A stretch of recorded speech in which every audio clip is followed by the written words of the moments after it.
그러면 이 얘기해 보겠습니다. 선거 당일이라 조심스럽긴 합니다만 전문가들의 판서 분석이 대체적으로 시각이 맞다면 현 정부 앞으로의 국정 운영에 대해서 어떤 판단을 내릴지도 여러 시각들이 엇갈릴 겁니다. 4년 전 6시 15분 선거 당일 영상을 오랜만에 한번 만나볼까요? 당시 민주당 대 미래통합당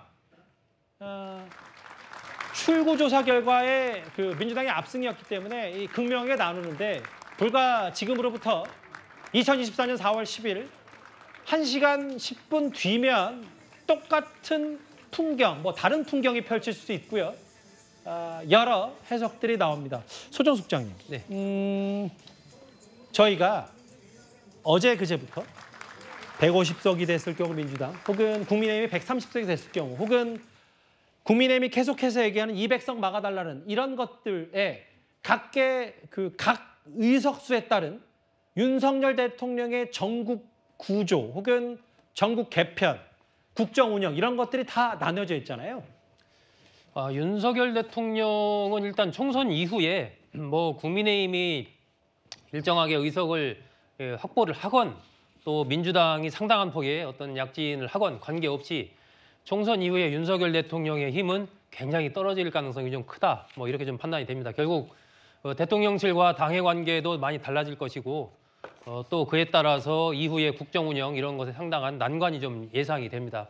만약에 이제 야당이 민주당이 단독 과반을 하게 된다. 그러면 이제 민주당 힘이 굉장히 세지는 거죠. 150석 이상 이재명 대표의 목표대로 확보를 하게 된다면 국회의장 임명부터 포함해서 상임위원장 절반 이상 다 처리할 수 있는 거고 각종 법안들도 단독 처리가 가능한 의석이기 때문에 민주당의 전국 주도권이 굉장히 강해진다라고 볼 수가 있는 것이고 만약에 민주당이 151석이 안 되고 조국 혁신당과 합쳐서 그 과반을 넘어서는 그런 상황이 된다. 그러면 이제 조국 혁신당의 힘이 굉장히 세지겠죠. 결국 국민의힘이나 민주당 양쪽에서 뭔가를 하려고 할 때 조국 혁신당의 도움을 받아야 되기 때문에 조국 혁신당 힘이 굉장히 세질 겁니다. 또 이제 민주당이 만약에 180석 이상을 획득하게 된다. 그러면은 패스트트랙 같은 것들이 이제 무력화되면서 지난 국회에서 봤듯이 상당한 어떤 민주당 주도의 그런 것을 가져갈 수 있는 것이고 200석까지 간다면 개헌을 포함해서 거부권 자체가 대통령의 거부권 자체가 무력화 되기 때문에 거의 이제 정부로서는 할 수 있는 것들이 상당한 제약을 받게 되는 알겠습니다. 그런 상황이 올 수 있는 거죠.